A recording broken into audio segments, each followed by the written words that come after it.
It is no secret that the Vancouver Canucks are dealing with a bunch of injuries this season, and although the major ones like Quinn Hughes, Connor Garland, and Brock Besser have passed, there are still some injuries that are lingering in the Vancouver Canucks roster, and today I'm going to go over and see how they are really affecting the Vancouver Canucks team, if they are actually making as big as an impact as we think they are, to where the Vancouver Canucks could actually be. How's it going, guys? I am CanucksLand. Welcome back to another video where today we're going to be going over exactly what I just said. And the hair is real long. That's a little bit of a side note. I will be cutting it soon, hopefully pretty soon. Trimming it down. I want to keep it long for the winter, but let's hop right into it. Let's start off with the IR. So I have it split into LTIR and IR. Let's head into the IR with the first one being Filipino. Now, but the way Filipino was playing, he had 2 or 3 goals in 6 games for 50% goal scoring and 50% points. So he's on pace for 42 points, 42 goals.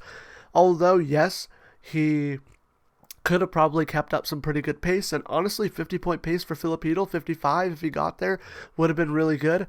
I'm not sure if Filipino was, he was playing really, really good, but we don't know what impact he would make because he was, although a questionable because of his health, he was actually very questionable just due to his ability in general. Like, we knew that he could have the potential to become a 2C. We didn't know if he would unlock it. It looked like he was playing really good. It looked like he was unlocking it, but he got really unlucky, got hit real hard, and now he's out yet again with another concussion. We don't have a timetable on him.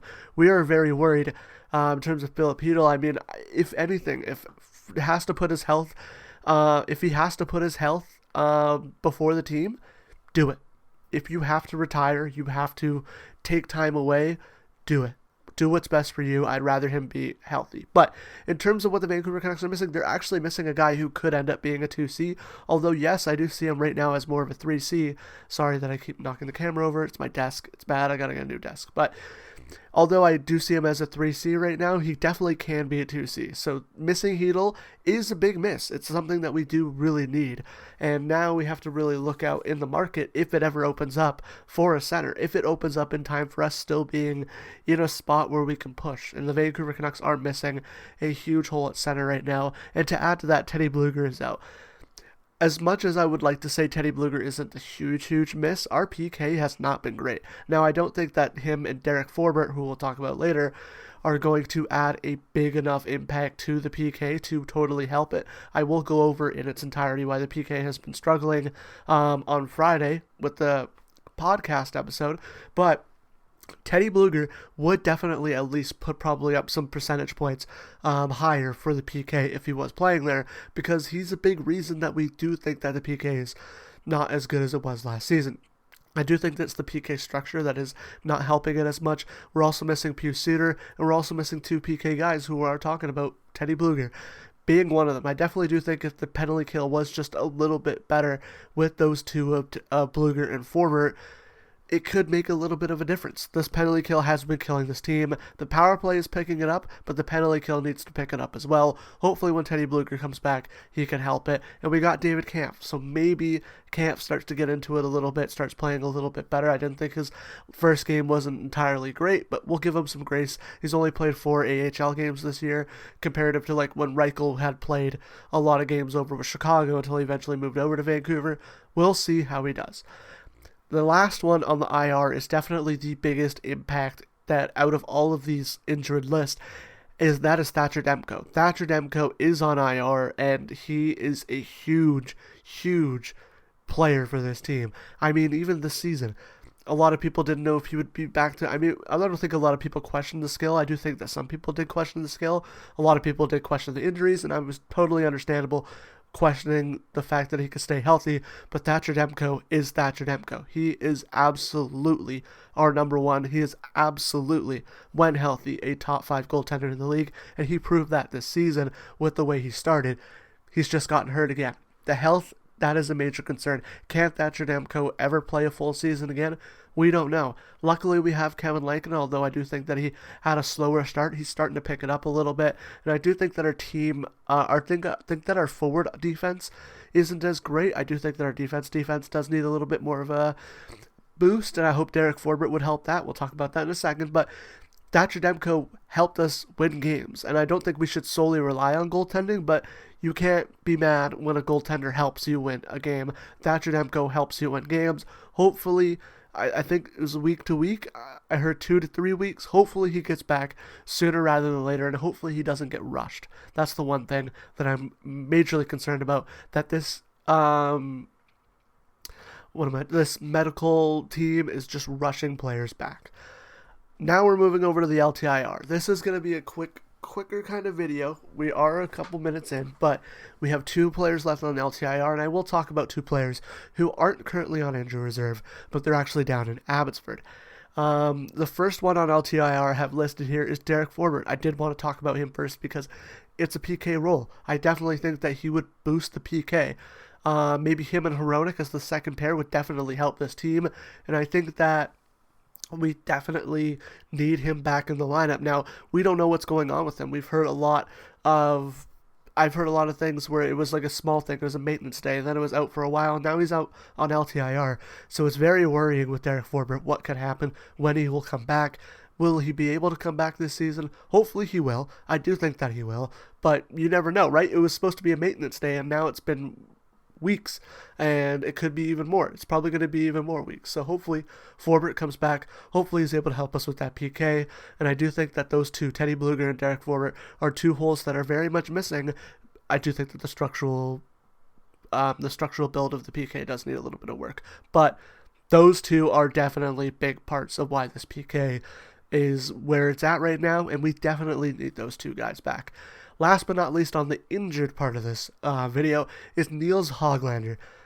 Although I do think Hoglander had a down year last year, he's still a very good offensively producing player, and with Elias Pettersson playing the way he is as of recent, the fact that you could add Nils Hoglander to the lineup and possibly add more offense with Elias Pettersson just gives me a boost of joy that you don't even know. Imagine Connor Garland, Nils Hoglander, and Elias Pettersson on the line. You could even move Garland down to the third line. You could keep Kane up on the first line with Hoglander and Pettersson, although I do think that's a little bit weaker. It still works. Hoglander's a guy who will go work the corners like Connor Garland. Hoglander looked very good in the preseason. I thought he was going to come in, have a great season. He got hurt.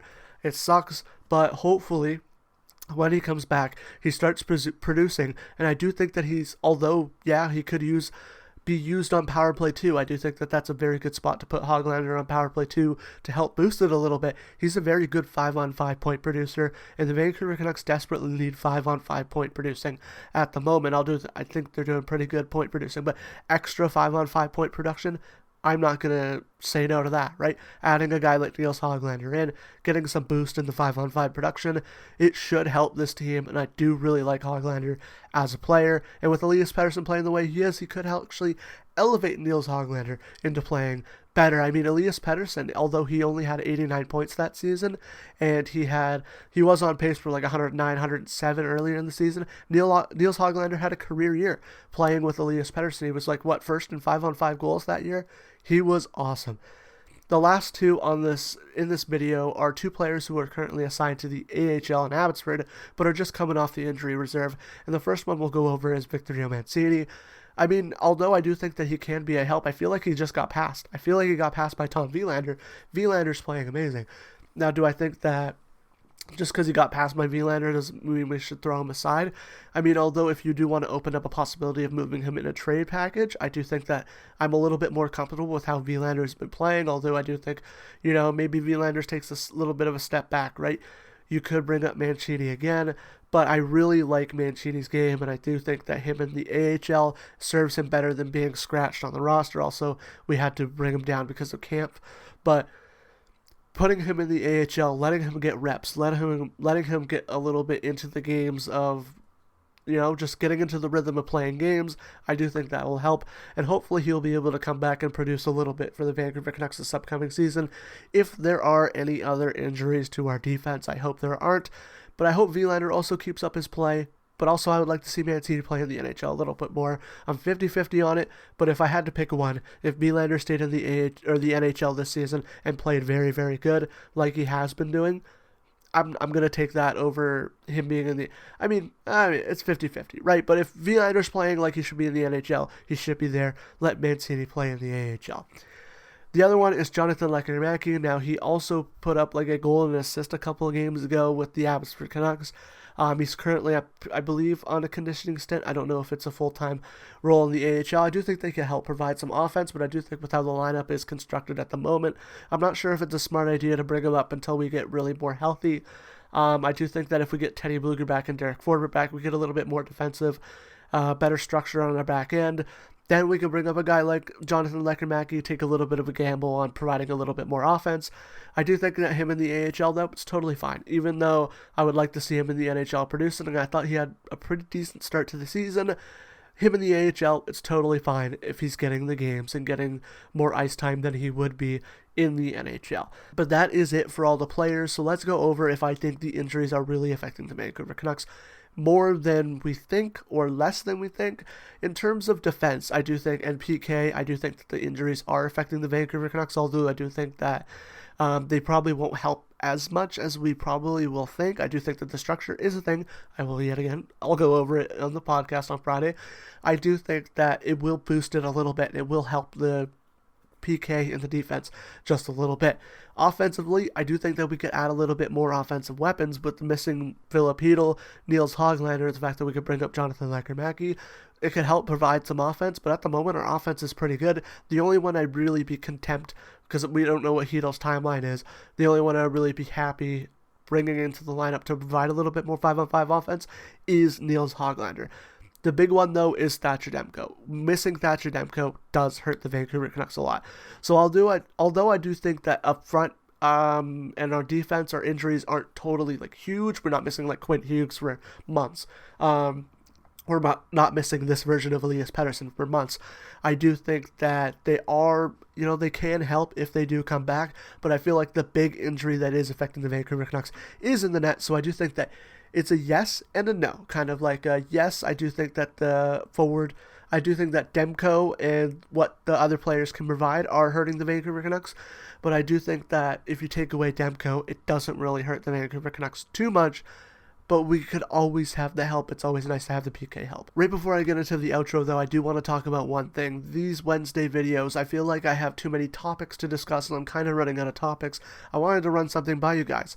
If you get it to this point of the video and you think this is a good idea, let me know. I was thinking of doing not like Cup or Bust like how Tactics did, but just full-on one video rebuilds of teams. Now, it wouldn't be every week because I don't think I would be able to keep up with it, but if I don't have an idea for the podcast, or I'll try to make the video for the rebuild, and if I come up with an idea, I'll put the idea in and push it to next week if I have to edit a little bit more. But I was thinking those would be pretty cool. Some little bit entertaining, a little bit more fun. We take over a new team each time. Let me know what you guys think. I might do it on NHL. I might do it on Hockey League Manager. A little bit more fun of a game. A little bit more stuff in there. Let me know what you guys think. Let's head over to the outro. But yeah, without further ado, I'm set a goal to try to hit 500 subscribers by the end of this upcoming season. So if you enjoy this kind of content, make sure to hit that subscribe button. The video up here is the video on your right is the video from Monday. The video on your left is the video from Wednesday. Subscribe's right down under there. I'll see you guys in the next one. Bye.